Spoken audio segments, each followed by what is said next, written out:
4-person co-op game, a 3rd-person shooter with customization, a game where you play as a frog. This is the stuff dreams are made of. I saw a few videos on socials about Gang of Frogs by Aska Studios, and I knew I had to check it out. I got to try the playtest, and I'm going to briefly hop through some of my initial thoughts with the game. First of all, a short disclosure before we continue. I only played around 6 hours of the game. I unfortunately found out about the playtest as it was ending, so I didn't get to experience some of the high level stuff. More playtests have been promised in the future, so I'm hoping to create more content around that and see if anything changes closer to release. The story is not obvious, and another player had to tell me the lore, which I still couldn't find after doing some digging. Apparently the story is about a reptilian hammerhead alien who genetically grows frogs to fight on his behalf. These frog teams go to planets to extract the valuable biomass resource while fighting off hordes of native crabs and insect-like creatures. The hammerhead has also gotten the frogs addicted to gambling and ties it into the frogs' work to keep them working for him. I love me some anti-boss propaganda, and this game is packed full of it. The hammerhead clearly has no concern for your well-being. Sure, he'll say things like try not to die this time when you leave, but there are a whole range of voice lines berating you as you try to do your job. There's no grey area, just a one-sided exploitative relationship between you and your colonial overlord holding the carrot and the stick, with the carrot being a Bellatrix-like gambling addiction. There's a sense of camaraderie between you, your fellow frog, and those on your ship helping you stay alive, like the hippo shopkeeper and the weird pug-looking thing that heals you between levels. This is contrast with the dividing line between your allies and the hammerhead, who blatantly states he wants his resources at any cost. I'm tempted to draw parallels between Gang of Frogs and Helldivers 2 or Starship Troopers, though I think without the exorbitant use of propaganda, it's not quite the same. Gang of Frogs tends to look at the more personal relationship of the frogs and boss rather than satire and critique of imperialism. Yes, it's that. Stop pretending they're just bugs. It does give Gang of Frogs a bit of more leeway with interpretation, which, while making it accessible to more people, I find it makes the story more shallow, though this isn't a story-driven game, to be fair. As per the developer update on the 9th of Jan, there will be more emphasis on the lore in the final release. Devs want to incorporate more of the story and character backstory than the levels currently do, which is probably what I'm most excited for. You get to choose from 4 different frogs: Boomba, Manawa, Bog, and Slimy. The characters are pretty much the same, minus different patterns you can customize and color. The customization screen also lets you change body type, head type, clothes, eyes, and a few other things. It was fun to play around with, though the options were limited. I assume they're saving more for the release, which may need to be bought with hopefully in-game currency if anything. Here's to hoping there's no microtransactions. The characters don't have any differences in playstyle or stats. My knee-jerk reaction is to think it might be nice to give each frog their own thing to make them stand out more, though I think this could also be a problem. If one frog has features or abilities that make it way stronger and a meta develops, there's also the risk that everyone fights over who can have the strongest frog. This will be especially problematic in public servers where you want to be strong to rely on yourself rather than strangers. There were 2 main modes to try out. First, there were the old maps, which were slightly quicker to play through. It was a variety of missions, primarily killing X amount of special enemies or standing in an area for X amount of time, 3 times to collect biomass. The regular enemies included hermit crabs, mosquitoes, and walking little mushroom looking crabs, which along with the mosquitoes shoot ranged attacks at you. Super enemies included slightly more powerful and tanky crabs and mosquitoes, with some levels having just one massively tanky crab to kill as the objective. Every 3rd level was a boss fight, of which there were 3 main enemies. The first was a powerful mosquito with a cone ranged attack and other attacks which followed you across the map. The second was a large crab who creates poison clouds that are permanently on the battlefield, and so you needed to kill it quickly.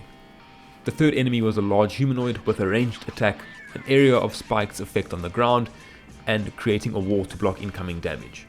These bosses were bullet sponges and were really difficult to beat on my own, but less so with other players. It's a shame that so many games use bullet sponges to correlate with difficulty, and it's also pigeonholing this game into being solely multiplayer, though that's not too terrible. The new map's game mode consisted of more open levels. However, it was just biomass extraction objectives and took a bit longer to clear the early levels and get the damage upgrades. So for this playtest, the new maps weren't in my focus area. Both of these game modes featured a deck building / poker minigame. The Hammer Decade made you addicted to gambling, so you do the missions to earn currency to buy more cards. The The more cards you get, the more damage you do. You also get increased damage multipliers based on your current hand, with pairs and 3 of a kind giving small bonuses, with the royal flush giving the largest bonus. You can get pink booster packs for more cards to choose from, rather than the 5 cards per round played, which of course you can refresh for a fee, though this increases each time you do it, going back down to 4 gold the next time you finish a level and go to the card shop. There were also red boosters for new weapons, green for ways to upgrade a card to give your frog buffs, and blue booster packs to give you abilities such as grenades or healing, and even a turret, which you can have 4 of in total. There's also interest gained if you keep gold per round. All those hours of teamfight tactics finally paid off. The roguelite aspect was the level up system and the credits. Each time your frog gains a level, you get rewarded a card upgrade with a unique name and bonus. For example, I got a 9 of Hearts upgrade named the Hermit, which gives crit chance and crit damage if your only poker hand bonus is the high card. There are also tattoos you can buy with the credits you get from missions, and these give you access to different weapons and abilities without needing to buy them with the in-game currency between rounds of a run.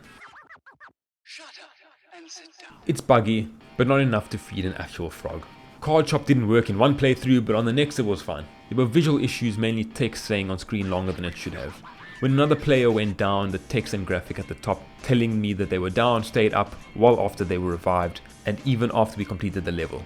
Other messages did the same, but it didn't break the game. One of the super enemy killing rounds became kill one of this tanky enemy, but there was no HP bar to give us any sort of progress indication. The final major bug was the giant crab boss becoming stuck and not moving around the map. It makes the battle super easy because you don't have to worry about all the poison spreading across the map. So the bugs were there, they didn't make the game unplayable though. I'm definitely optimistic about where the game is right now and if it will be completed by their release target for the first half, if not first quarter, of 2026. There were a few performance issues, even on high level PCs. So far I have managed to run a few high performance games with no trouble on my PC. With Gang of Frogs though, there were 5 settings for graphics. I had to turn my PC onto the second lowest setting for it to run smoothly.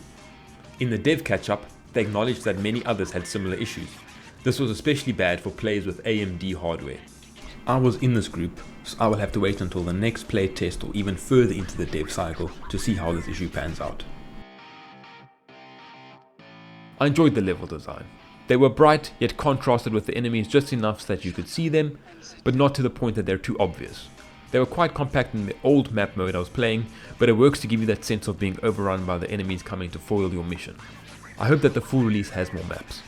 While they were pretty to look at, there wasn't much variety, with us sometimes going to the same map twice in a row. I talk a big game of all the issues, but I can't really think of much else I would add to the game that wouldn't clutter it too much. I've been playing Left 4 Dead 2 recently and I quite like the stats at the end of each level and campaign. I think Gang of Frogs, which is so heavily reliant on damage numbers, would benefit from at least having damage stats. A little friendly competition between squad mates is also always a bit of fun. There may need to be more game modes or variation to the current modes if the devs want the game to be more engaging for longer. That's also something that can be implemented after launch. For now, I think the current game modes are fun and you can get quite a bit of playtime out of them as they are currently. I wasn't the biggest fan of the weapons. I found that the shotgun and SMG had such small magazines that, without a large damage buff, they wouldn't have a strong impact and needed to be reloaded constantly. This was in contrast to the minigun and laser rifle, which had larger rates of fire and huge magazine sizes. Give them some damage and you're good to go for the rest of the run. Well, I had some thoughts. It looks like the devs have already started discussing removing the need to buy guns with the currency you accumulate in your run. Soon, the weapons will be found in the level and can be picked up at will, and more melee weapons. Should this all be balanced, it will make the runs more unique, though I will need to try it out before I decide how much I like this change. End of the day, it's like most 4-player co-op games. It's meant to be played with friends. I tried solo runs and they were good, but not amazing. The boss battles take ages alone because, as I said previously, they're just bullet sponges. Even with 2 players, the game was vastly more fun. Each run is randomized, so some can be frustrating when you don't get good cards or upgrades early, but sometimes you or your allies get lucky with great cards and the damage increases very early. It's luck of the draw, but that's how these games work. It was fun to get into and I can see myself investing a lot of time into the game. I only played a few hours of the playtest, so I was definitely left wanting more. I am, however, a bit worried about how many more hours I would want to play. There were 4 difficulties, with the higher difficulties unlocking after you complete an easier run. Working towards higher difficulties will take time as you need to level up for better cards, tattoos, and have a good run with the card RNG. But once you complete these higher difficulties, I don't know if the replayability will be good or if it will just take a long time to complete a run on the highest difficulty. Overall though, I think the positives hold more weight. With another playtest being announced for the week starting the 26th of January, I'm excited to try it and see what has been added to the game and how it looks after the previous round of changes. It's definitely a riveting experience, and I can't wait to get more of it. There's a whole range of new additions promised, from a thorough tutorial explaining cards to a range of new weapons including more melee focused builds with other non-damage focused buffs for a variety of different playstyles including tanky builds. This will come with changes to the way each level progresses to take a break from the combat focused objectives. They want to make progression less linear. A couple of cool ideas came out and it made me even more excited to see what's in store. Thanks for watching. It's time again for the obligatory like and subscribe announcement. I hope to make more Gang of Frogs content in the future, and you can also follow us on socials for more announcements in the future. We have Discord, TikTok, Instagram and Twitch, where I will be streaming some more of the playtest. If you have any thoughts about the playtest so far, please let me know in the comments. I'm keen to hear how everyone else has been finding it.